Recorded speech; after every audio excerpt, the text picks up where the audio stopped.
This is Rick Rule for the Vancouver Natural Resources Investment Symposium, virtual edition this year, although we hope to see you all live next year in Vancouver.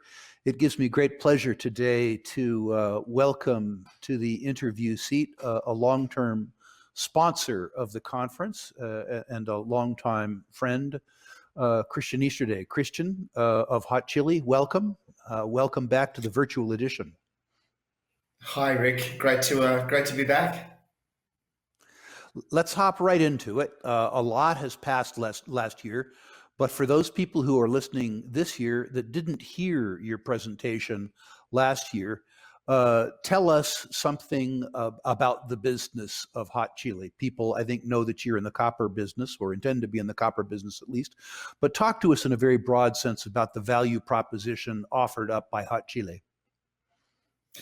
Sure, Rick. The last 2 years for the company has been quite a dramatic turnaround.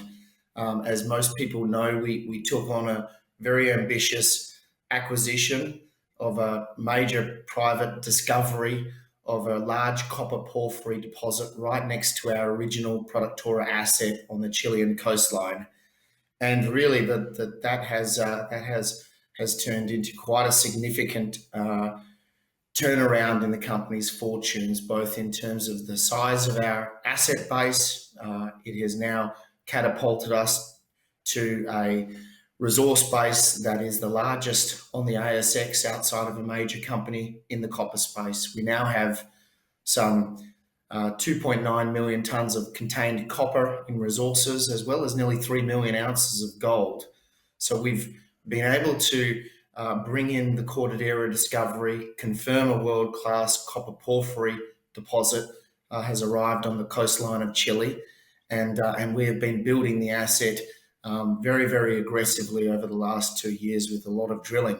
That our fortunes have certainly turned around, and with that, timing is everything in this business, Rick.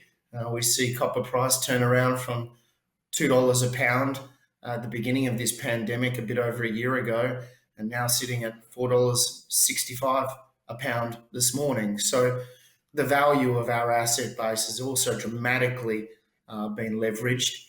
And in a world where now everyone is turning their attention to how the world is going to decarbonise and electrification is going to facilitate that, we now start looking for large copper plays and realise that we have very, very few available in the world that are undeveloped.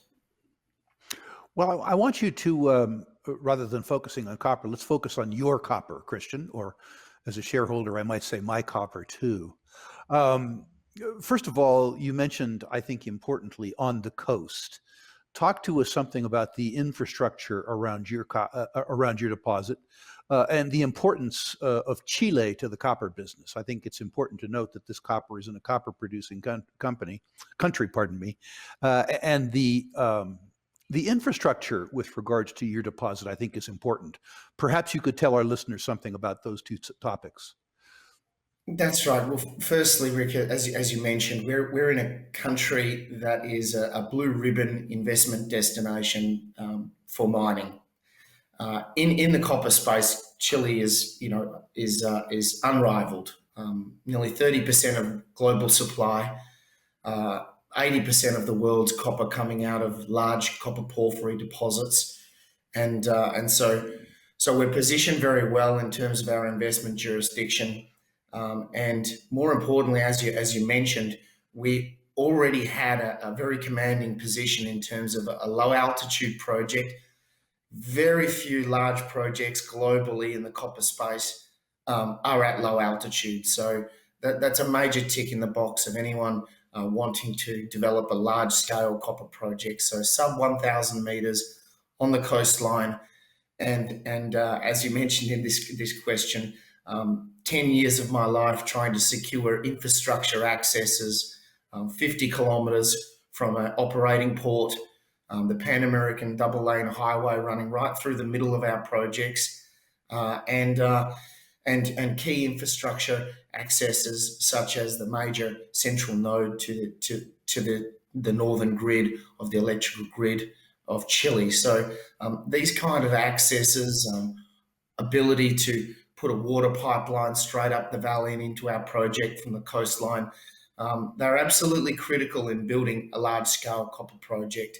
And more recently, in December, following 7 years of application, we've been granted water rights to the entire Costa Fuego combined development, which makes Hot Chili very, very unique in Chile, because we're, I believe, one of the only junior companies to actually hold a maritime concession to extract seawater from the coastline of Chile. That's important. Now, I think it's fair to say that the important value add that you added for customers last year were some absolutely extraordinary drill holes that were, in every sense of the word, world class.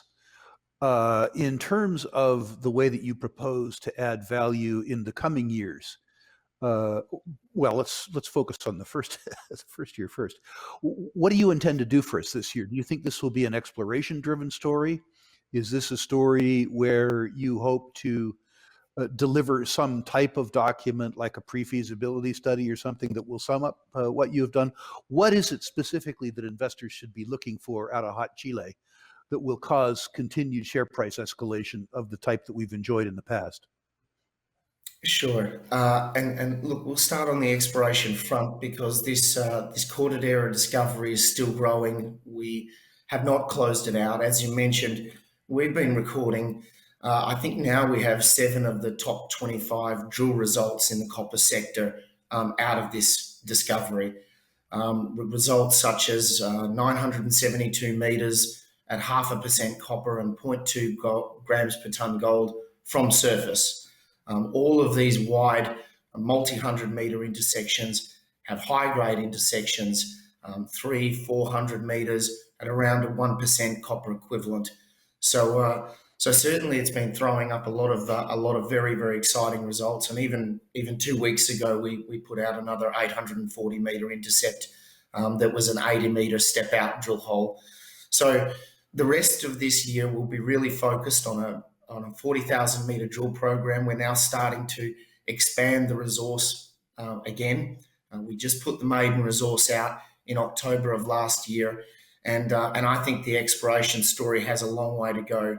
Not only are we actually expanding the Cordillera maiden resource, which is already 450 million tonnes at about 0.5% copper equivalent, but we're also bringing forward some very large growth targets. So we are drilling at lookalike 2 kilometre long targets just to the north of Cordillera, and bringing on some very, very large features that we've started to continuing to consolidate into this large copper hub that we've built on the coastline. So this year will be very much about a lot more drilling excitement from Hot Chili. But also, as you mentioned, we're starting to now layer on the recommencement of a combined pre-feasibility. And that project will get underway within the coming week or so. We've just announced several work streams that we've been underway with on our original Productora asset, starting to re-optimize that, perhaps looking at that as a large-scale high-grade satellite to Cordillera. And the concept here is that we're building a project that will have one central processing facility extracting ore from 2 very large-scale deposits that are only 14 kilometres apart. So very, very doable at low altitude, and probably conveyor belt transport. But ultimately, what we're putting together here, Rick, is the commencement of a development study that will position this project for circa 100,000 tonne per annum of copper production, 100,000 ounces per annum of gold production over a 20 to 30 year mine life. So, to put that into dollar terms, this project is a project that is going to move through the cycles, producing anywhere between 800 million US to 1 billion revenue per annum. So that's an exciting next step for the company as we de-risk this towards a development decision. And to put that $1 billion per annum in context, what's your market cap now, and how much cash do you have? Yeah, well, we seem to be probably the biggest hidden secret to the North American market, Rick. So our market capitalization is around 120 million. We have about 7 million in the bank at the moment, and most importantly, for people that are knowledgeable in this space, um, we are the largest player on the ASX in the copper space, and the ASX, or the Australian Stock Exchange, doesn't really see a lot of these very large scale copper developers arrive. Um, Most of those exist in the TSX or the TSXV or the New York Stock Exchange. So we've certainly had a lot of smiles on our face seeing our peers with very similar sized resources between 600 million to a billion tonnes at mostly grades that are lower than what Hot Chili have now put together. I think we're the fourth best grade major copper development in the top 20 undeveloped projects of the world that a major doesn't have their hands on. So most of our peers, the likes of Solaris and Orico and Marimaca and many names over there that are doing extremely well, have market capitalizations ranging between 400 million to 1.1 billion at the moment. So certainly the activity is moving into this space, and Hot Chili is now starting to align itself towards the North American market. And we recently just put an OTC QB ticker into your time zone, Rick. And my understanding is there's at least a consideration of applying for a North American listing. Is that accurate? Yes, that is. We've been talking about that for the last 4 or 5 months, and we're really hoping to be in the TSX or the TSXV certainly well before the end of the year. So that will be aligned very closely with the next major resource upgrade on Cordillera. And ultimately, what we're trying to do here is position Hot Chili with a very rare asset. When you look at the top 20 copper resources in the world that are not developed, not controlled by a major, there's only 5 or 6 of them that are considered by the industry standard as tier one assets. And tier one assets, they are assets where you're holding in the copper space more than 5 million tonnes of contained copper. So at the moment, we have about 3 million tonnes, as well as nearly 3 million ounces of gold. And our next step is to build that resource base towards that mark. That will put us as a top 5 or 6 global copper developer, and we'd love to align that with the TSX or TSXV dual listing for the company. So, Christian, So as we understand it, go ahead. So really, the next, I'd say, 4 to 6 months are quite exciting. A dual listing, as well as a major resource upgrade, and some real key catalysts on top of quite a lot of drilling news flow and news flow related to the commencement of the pre-feasibility, starting to get some really good numbers out to the market. I would urge our listeners to pay attention to all three statements, which is to say, lots of exploration upside, the ability to deliver a document that will provide some third-party attestation as to value, the probability of a Canadian listing to keep all of that company.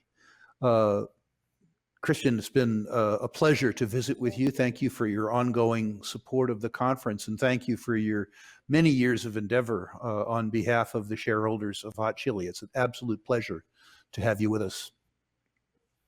Thank you, Rick. It's been great.